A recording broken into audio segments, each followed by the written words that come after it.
Ja, det er så matematik, og Marco og jeg har så valgt opgave 6, trappepyramiden, og den vil vi så gerne lige vise for dig.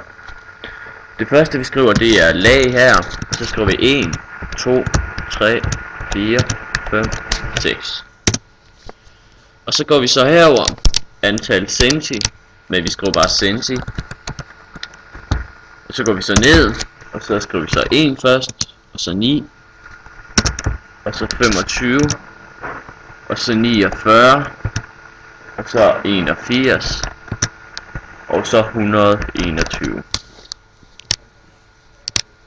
Efter det, så markerer vi det her, og går herover, og så går vi herind under, og så analyserer, og så skal vi så gå under den her polynomial.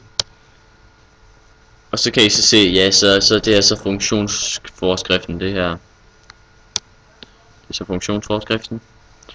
Og ja, så går vi så videre. Det næste vi skriver her, det er samlet, altså hvad det giver sammen. Og det første vi skriver så, det er 1. Og så går vi så herned, og så taster vi det her ind, lige med 1 plus 9. Og så går vi så i ned. Så trækker vi, så gør vi så her, så.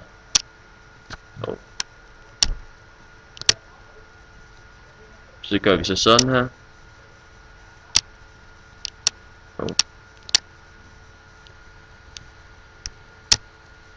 Ja, og så kan I så se, at det er der vi får det til. Og så trykker vi så her på den her. Og så den her. Og så går vi så herover igen, trykker her, og så analyserer. Vi prøver lige igen. Og gå herover igen.